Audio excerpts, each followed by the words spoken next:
अस्सलाम वालेकुम। दिलचस्प कहानियों के लिए चैनल को सब्सक्राइब कीजिए। नाम तो उसका राजकुमार श्रीवास्तव था, लेकिन बस्ती वाले उसे राजू तांगे वाले के नाम से पुकारते थे। तांगा चलाना उसका पेशा था। वो गरीब और सादा किस्म का आदमी था। ये उन दिनों की बात है जब रिक्शा टैक्सी आम नहीं थे। लोग ज़्यादातर तांगे की सवारी करते थे। अब तो तांगे की जगह रिक्शा और चिंची ने ले ली थी और टैक्सी तो ऑनलाइन इंटरनेट पर दस्तयाब थी। लेकिन हमारी कहानी तांगे के दौर की है। बस्ती का नाम रामपुर था, जो शहर से 10 मील के फासले पर वाक़ थी। राजू के परिवार में उसकी पत्नी और एक बेटा था जिसकी उम्र 5 साल थी। राजू दिन भर शहर से गांव और गांव से शहर के दरमियान अपना तांगा चलाता था और सूरज ढलते ही आखिरी सवारी बिठाकर बस्ती वापस आता था। वो इतना कमा लेता था कि बीवी बच्चे को खुश रख सकता था। कभी किसी से उधार नहीं लिया। वो मेहनत मजदूरी पर यकीन रखता था। वो अभी जवान था। रामपुर के इकलौते प्राइमरी स्कूल में 5वीं जमात तक पढ़ा हुआ था। वो हिंदी अखबार पढ़ लेता था। अपने परिवार से बेहद मोहब्बत करता था। राजू की बीवी का नाम मधु था। राजू उसे प्यार से मधुबाला एक्ट्रेस पुकारता था। वो थी ही इतनी सुंदर जो किसी भी बॉलीवुड एक्ट्रेस से कम न थी। बच्चा भी उसकी तरह गोरा चिट्टा था, लेकिन राजू बेचारा शक्लो सूरत का सादा था, गंदुमी रंग लेकिन दिल का साफ इंसान था। राजू के बेटे का नाम दीपक था, जो दोनों मियाँ बीवी के दिल का चैन था। राजू एक कच्चे मकान में रहता था। घर का सहन काफ़ी वसी था, जहाँ वो अपना घोड़ा बांधा करता था। बस्ती खासी बड़ी नहीं थी, बस कच्चे पक्के मकानों पर मुश्तमिल छोटी सी बस्ती थी, जहाँ बस्ती वाले प्यार से रहते थे। ज़्यादातर लोग मेहनत मजदूरी करते थे, जबकि चंद लोग बम्बई और दिल्ली जैसे बड़े शहरों में किस्मत आजमाई करने जाते थे। रामपुर की बस्ती जमुना नदी के मशरकी किनारे पर वाक़ थी। लोग अमीर नहीं थे बल्कि गरीब थे। वसाइल बहुत कम थे, लेकिन मेहनतकश बस्ती वाले जीवन से निराश नहीं थे, काफ़ी हौसलामंद थे। साल नौ शुरू हो चुका था। मौसम सरमा अपने उरूज पर था। रामपुर इन दिनों बर्फानी हवाओं की लपेट में था। उस खित्ते में बर्फबारी तो नहीं होती थी, लेकिन बर्फानी हवाएं ज़रूर चलती थी। जमुना नदी की वजह से यहाँ ठंड में अच्छा खासा इजाफा हो जाता था।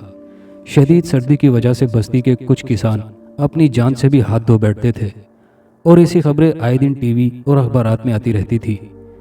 जमुना किनारे आबाद रामपुर की बस्ती उन दिनों शदीद धुंध की लपेट में थी, जिसकी वजह से कारोबारी जिंदगी ठप पड़ा हुआ था। लोगों ने सर्दी से बचाव के लिए धड़ाधड़ लकड़ी, कोयला और ईंधन जमा कर रखा था, और यही हालात राजू के भी थे।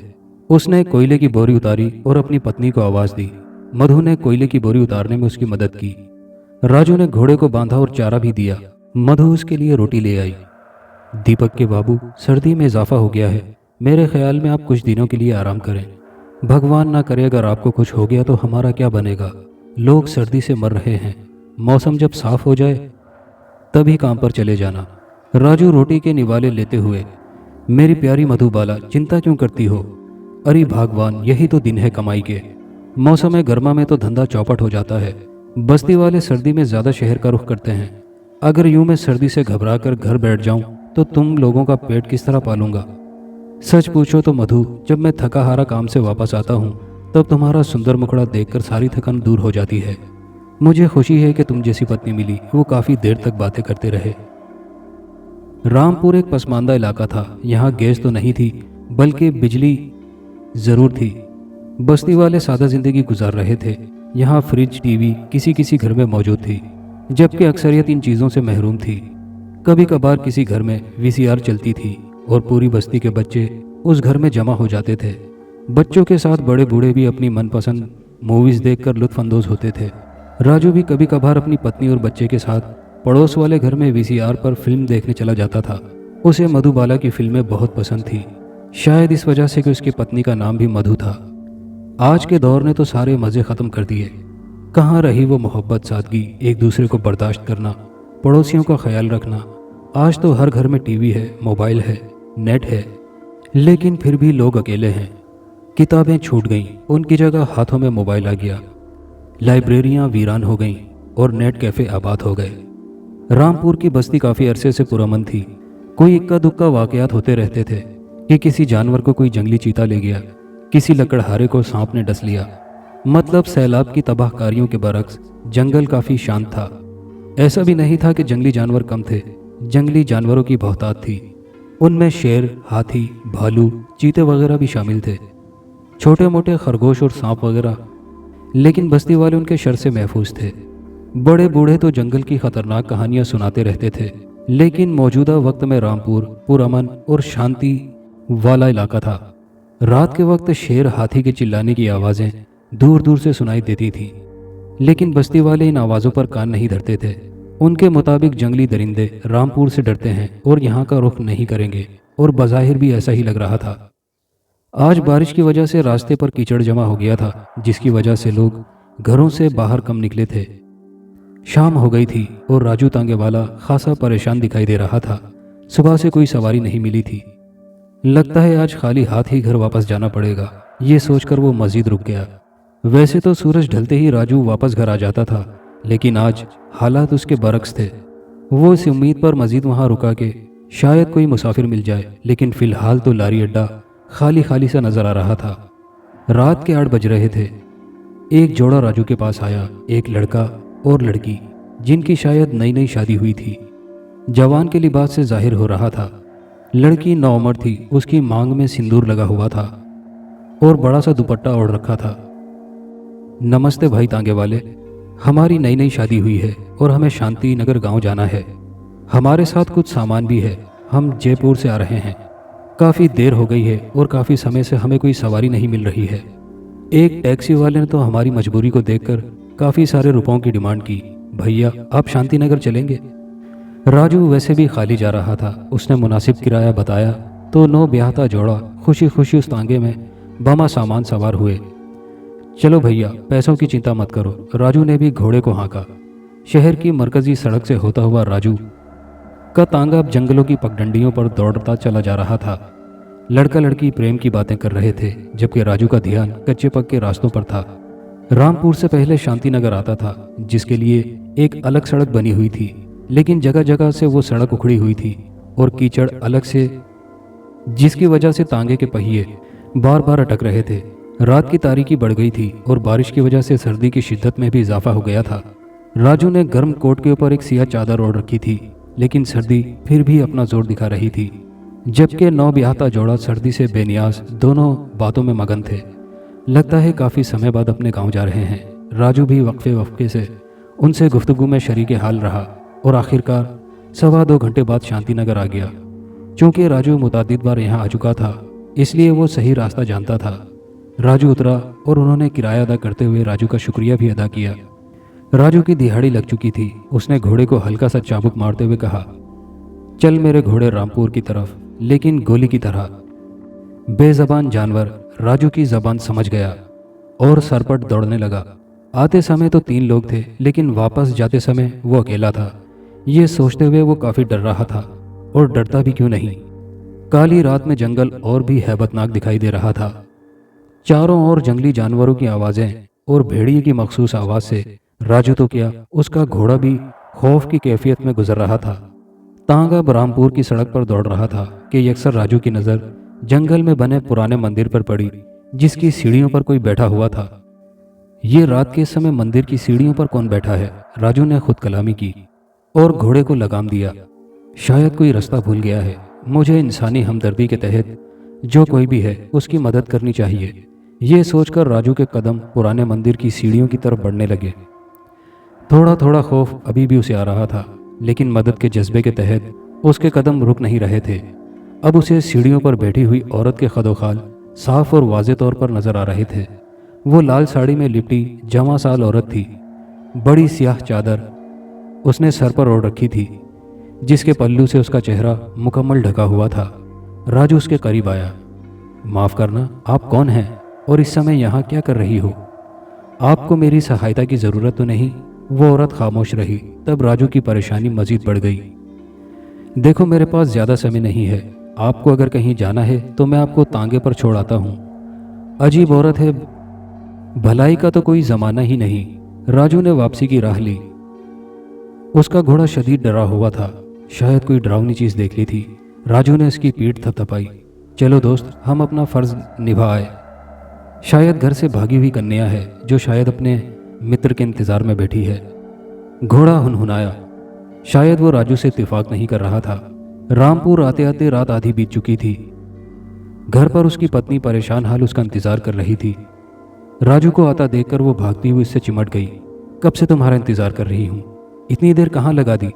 राजू ने घोड़े को बांधा, लेकिन उसके तेवर बदले हुए थे।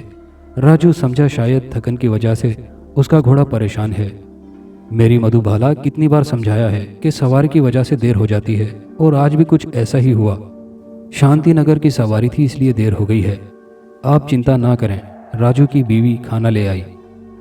खाने से फारिग होकर राजू बाहर सहन में बंधे घोड़े के पास आया, जो अब भी खौफजदा था। दूसरी तरफ घास भी उसी तरह पड़ी हुई थी। राजू को घोड़े की कैफियत समझ नहीं आ रही थी। वो अब भी यही समझ रहा था कि घोड़ा शदीद थका हुआ है, पर सच तो यह है कि घोड़े ने वो कुछ देख लिया था जो राजू नहीं देख पाया था, या फिर राजू ने इर्द गिर्द की चीज़ों पर ज़्यादा ध्यान नहीं दिया था। राजू का घोड़ा दिन ब दिन लागर और कमज़ोर होता जा रहा था। घोड़े की ऐसी हालत देखकर राजू बहुत परेशान हो गया था। उसकी पत्नी ने उसे मशवरा दिया कि शहर में किसी अच्छे जानवरों के डॉक्टर को दिखा दो। अगले रोज़ राजू लारी अड्डे से सीधा अपने घोड़े के हमरा जानवरों के डॉक्टर के पास गया।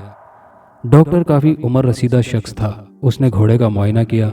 घोड़ा बदस्तूर खौफ के आलम में था। डॉक्टर ने कुछ दवाइयाँ लिखकर राजू को थमाते हुए कहा, देखो श्रीमान, दवाइयाँ तो मैंने लिख दी हैं, मगर। राजू ने दवाइयों की पर्ची लेते हुए हैरत से पूछा, मगर क्या डॉक्टर साहब? डॉक्टर तवक्कुफ के बाद, दवाइयाँ तो केवल शरीर पर असर करती हैं, परंतु आपका घोड़ा शदीद डरा हुआ लगता है। इसने कोई इंतहाई भयानक और खौफनाक किस्म की चीज़ देख ली है। राजू की परेशानी में मजीद इजाफा हो गया। मैं समझा नहीं डॉक्टर साहब। डॉक्टर ने उसे मजीद समझाते हुए कहा, जानवर वो कुछ देख लेते हैं जो इंसानी आँख नहीं देख पाती। कोई आत्मा, कोई साया, कोई अफरियत या कोई आने वाली आफत। राजू अभी तक बेयकीनी की कैफियत में था। दिमाग पर जोर डालो। घोड़े की हालत कब से ऐसी है, याद करके मुझे बताओ। राजू कुछ देर सोचता रहा, फिर गोया हुआ। कुछ दिन कबल घर लौटते हुए काफ़ी देर हो गई थी। पास वाले गांव में सवारी को छोड़कर मैं अपने गांव रामपुर जा रहा था कि अचानक मेरी नज़र पुराने मंदिर की सीढ़ियों पर बैठी एक कन्या पर पड़ी। मैंने उसके पास ही तांगा रोका था, लेकिन हैरत की बात है डॉक्टर साहब, मेरे बार बार इस्तफसार पर भी वो औरत मुकम्मल खामोश बैठी थी। उसने मुंह पर मुकम्मल दुपट्टा डाल रखा था। मैं उसका चेहरा भी नहीं देख पाया। जब वापस पलटा तो घोड़े को डरा हुआ पाया था। उस दिन के बाद से मेरे घोड़े की हालत ख़राब है, और अब वो आपके सामने है। मैं आशा करता हूँ आप जल्द इसे ठीक कर देंगे। डॉक्टर बोला, यही तो मैं आपको समझाना चाहता हूँ। वो कन्या नहीं, बल्कि एक आत्मा थी जो कब से जंगलों में भटक रही है। आपके घोड़े ने उस आत्मा को देख लिया था, तभी से वो डर के जी रहा है। जानवर वो कुछ देख लेते हैं जो आम इंसान नहीं देख पाते। घोड़े के शरीर की दवाई तो तुम्हें दे दी है, लेकिन अगर मेरी मानो तो किसी अच्छे तांत्रिक से घर में पूजा पाठ करवाओ और घोड़े को भी दिखाओ। आगे आपकी मर्जी। और हाँ, आपके घोड़े के पास बहुत समय नहीं रहा है। राजू को विश्वास ही नहीं आ रहा था कि वो किस मुसीबत में फंस चुका है। उसने घोड़े के लिए दवाइयाँ खरीदी। सूरज अभी बाकी था। वो सीधा लारी अड्डे की तरफ आया। आज भी काफ़ी इंतज़ार किया, मगर सवारी नहीं मिली। सूरज ढल चुका था। रात की तारीकी बढ़ती जा रही थी। आज फिर वो मायूस था। उसने घोड़े की तरफ देखा और वापसी की राह ली। उसका खाली तांगा आहिस्ता आहिस्ता चल रहा था। पुराने मंदिर तक पहुंचते रात गहरी हो चुकी थी। राजू को दूर से एक साया नजर आया जो रास्ते में खड़ा था। राजू ने सुख का सांस लिया कि चलो शुक्र है कोई सवारी तो मिली। करीब आने पर पता चला कि वो कोई औरत है जिसने अपना चेहरा घूंघट में छुपाया हुआ है। उसे देखकर राजू का घोड़ा अजीब अंदाज में चीखने चिल्लाने लगा। बड़ी मुश्किल से राजू ने उसे लगाम लगाकर काबू किया। राजू डॉक्टर की बातें यकसर भूल चुका था। वो औरत से मुखातिब हुआ, बहन जी, आपने कहाँ जाना है? वो खामोश रही। राजू को हैरत लगी। देखो, मैं रामपुर जा रहा हूँ। यहाँ तांगे के सिवा और कोई सवारी नहीं चलती। अगर रामपुर तक जाना है तो बैठो, अगर पैसे नहीं हैं तो खैर चिंता की कोई बात नहीं है। वो औरत खामोशी से राजू के तांगे पर आकर बैठ गई। राजू का घोड़ा बराबर दौड़े जा रहा था। राजू बार बार उस औरत की तरफ मुड़कर देख लेता था कि शायद वो ही गुफ्तगू का सिलसिला शुरू करे, मगर वो बदस्तूर खामोश थी और अपना चेहरा छुपाए हुए थी। मौसम के तेवर बदल चुके थे और देखते ही देखते जोरदार आंधी शुरू हो गई। हवा का शदीद जोर था। शदीद आंधी की वजह से तांगे को चलने में दुश्वारी हो रही थी। इतने वहशतनाक माहौल में राजू के आसाब पर खौफ तारी होने लगा। डॉक्टर की बात को लेकर उसे भी एहसास हो गया था कि शायद वो पुरस्कार लड़की या आत्मा दोबारा उसे टकराई है और अब वो मेरे तांगे पर विराजमान है।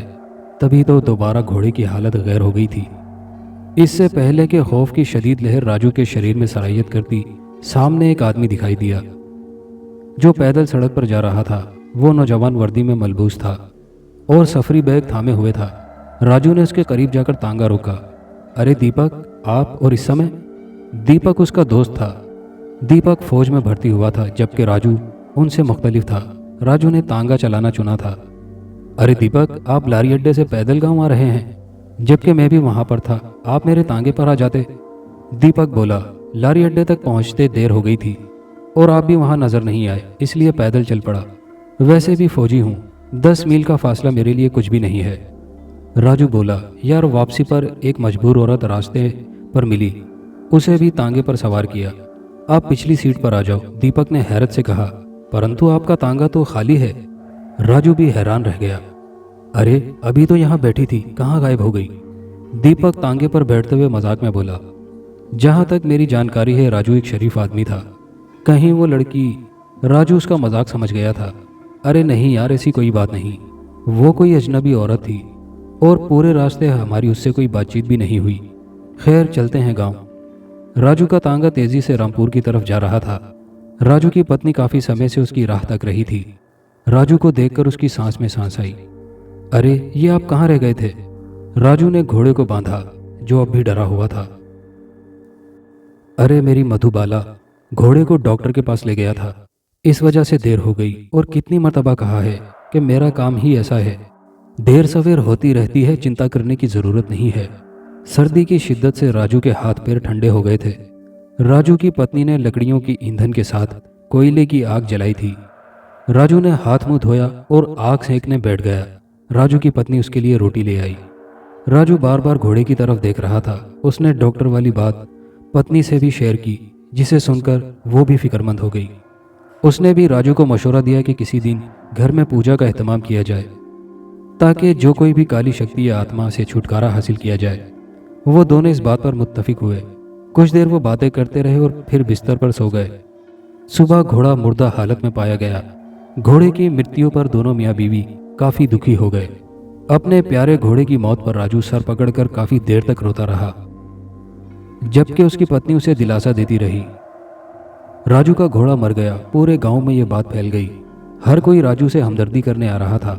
सच तो यह है कि गरीब लोग जानवरों को भी अपने परिवार का हिस्सा समझते हैं, जबकि आज के जदीद दौर में इंसान को इंसान नहीं समझा जाता।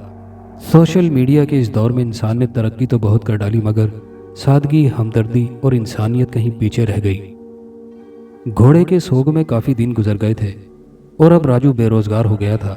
अब वो मेहनत मजदूरी करता था और जंगल से लकड़ियां काटकर उन्हें बेचता था और इस तरह घर का चूल्हा जलता था। एक दिन वो बस्ती के पंडित के पास गया और कहा, पंडित जी, मुझे अपने घोड़े की मृत्यु पर अभी तक दुख है, लेकिन समझ में नहीं आ रहा कि ये सब अचानक कैसे हो गया। और इस तरह राजू ने पंडित को डॉक्टर वाली बात बता दी। पंडित ने उसे दिलासा देते हुए कहा, देखो बेटा, मृत्यु अवश्य है, हर जीव ने मृत्यु का मजा चखना है। मेरे विचार के मुताबिक डॉक्टर की बात सही थी। और राजू बेटा, ये भी सच है कि इस संसार में काली शक्तियाँ और आत्माएं भी मौजूद हैं और रात के समय वो बलाएं बाहर निकलती हैं। हमारे बड़े बूढ़ों के मुताबिक इन जंगलों में एक आत्मा सदियों से भटक रही है और रामपुर में काफ़ी लोगों ने रात के समय उस भटकती आत्मा को अपनी आंखों से देखा भी है, लेकिन उन्होंने बात नहीं फैलाई। तुम्हारे घोड़े को वो आत्मा नजर आ गई थी जिसे तुमने मंदिर की सीढ़ियों पर औरत के रूप में देखा था। दरअसल वो नकाबपोश औरत एक भटकती हुई आत्मा है। भगवान का शुक्र अदा करो कि उसने तुझे जिंदा छोड़ दिया। बेटा मेरी बात याद रखना, रात के समय कभी अकेले जंगल में नहीं जाना, मगर दिन के समय अवश्य जा सकते हो। राजू शुक्रिया अदा करके वापस घर आ गया। वो सुबह सवेरे कुल्हाड़ी रस्सी लेकर जंगल का रुख करता और सूखी लकड़ियां काटकर गांव में बेचता था और इस तरह मेहनत करके अपना गुजारा करता था। जंगल काफ़ी वसी और गहरा था, सो वाफिर मिकदार में सूखी लकड़ियां दस्तयाब थी। अब गांव वाले उसे राजू लकड़हारे के नाम से पुकारते थे। मौसम सरमा के आखिरी दिन थे। एक दिन राजू कुल्हाड़ा लेकर लकड़ियां काटने के लिए जंगल में गया और वो जवार से सूखी लकड़ियां बहुत कम मिकदार में दस्तयाब थी, इसलिए राजू काफ़ी आगे निकल गया। दोपहर से शाम हो गई थी। अब वो जंगल के उस हिस्से में दाखिल हो गया था जहाँ खतरनाक जंगली जानवर पाए जाते थे। इतनी ज़्यादा मिकदार में सूखी लकड़ियां देखकर राजू हैरान रह गया। लगता है जंगल का ये वाला हिस्सा रामपुर के लकड़हारों की नज़र से ओझल है। उसने खुद कलामी की और समय बर्बाद किए बगैर लकड़ियां काटने लगा। अभी थोड़ी देर ही नहीं गुजरी थी कि एक महाशक्तिशाली चीता अचानक कहीं से नमूदार हुआ, जिसकी धाड़ सुनकर राजू के औसान खता हो गए। अपनी जान बचाने के लिए वो दौड़ा और एक लंबे घने दरख्त पर चढ़ गया। चीता राजू को देखकर जोर जोर से धाड़ने लगा, जिससे जंगल में यकसर खामोशी छा गई। चीता बार बार दरख्त पर ऊपर चढ़ने की नाकाम कोशिश कर रहा था। डर और खौफ के मारे राजू की सिटी गुम हो गई थी और सर्दी में भी पसीने छूट रहे थे। वो उस वक्त को कोस रहा था जब वो यहाँ आया था। चीता भी बाज नहीं आया और उसने फैसला कर लिया था कि वो आज अपना शिकार हासिल करके दम लेगा। वो दरख्त के नीचे ज़मीन पर बैठ गया ताकि उसका शिकार नीचे उतरे और वो उसे दबोच ले। सूरज ढल चुका था, मगर हनूज चीता अपनी जगह से नहीं उठा। आखिरकार तवील इंतज़ार के बाद चीता अपनी जगह से उठा और राजू की तरफ देखकर गुस्से से धड़ा और वापस चला गया। राजू काफ़ी देर से इस इंतज़ार में दरख्त के ऊपर बैठा था कि कब चीता वापस जाता है और वो दरख्त से नीचे उतरे। चीते के जाने के काफ़ी देर बाद भी वो दरख्त के ऊपर बैठा रहा। जब राजू को यकीन हो गया कि चीता वहाँ से काफ़ी दूर निकल गया होगा, तभी वो दबे पांव दरख्त से नीचे उतरा और अपना कुल्हाड़ा संभाला, इधर उधर देखा और वापसी के लिए दौड़ लगा दी। रात की तारीकी गहरी हो गई थी, वो शायद रास्ता भी भटक गया था। अचानक एक औरत उसके सामने नमूदार हुई, जिसका चेहरा मुकम्मल घूंघट में छुपा हुआ था। राजू के भागते कदम रुक गए। राजू को डॉक्टर और पंडित की बात याद आ गई। उसने उस औरत पर कुल्हाड़ा ताना और डरते डरते पूछा, कौन हो तुम और रात के समय यहाँ जंगल में क्या कर रही हो? पहले तो वो खामोश रही, लेकिन जब राजू ने उसे कुल्हाड़ा मारने की धमकी दी तो फौरन उसने अपना घूंघट उलट दिया और फिर चश्मे ज़दन में एक भयानक चीख के साथ राजू वहाँ से भागा, क्योंकि घूंघट के पीछे किसी का भी चेहरा नहीं था, कोई वजूद नहीं था, बल्कि ऐसा लगता था कि किसी ने हवा के ऊपर घूंघट ओढ़ा दिया हो। राजू खौफ के आलम में गिरता पड़ता भाग रहा था। उसके दिल की धड़कन बढ़ गई और रामपुर पहुंचते पहुंचते उसके दिल ने धड़कना छोड़ दिया था। राजू को हार्ट अटैक हुआ और वो मर गया। अपने घोड़े की तरह राजू भी मुर्दा पाया गया। और फिर राजू के बाद तो लोगों ने हमेशा हमेशा के लिए रात में पुराने मंदिर के रास्ते से आना जाना छोड़ दिया। दोस्तों, ये कहानी कैसी लगी नीचे कमेंट बॉक्स में अपनी राय से हमें ज़रूर आगाह कीजिएगा। और नए आने वाले दोस्तों से गुजारिश है कि चैनल को सब्सक्राइब करके वीडियो को लाइक शेयर करना मत भूलिए। शुक्रिया।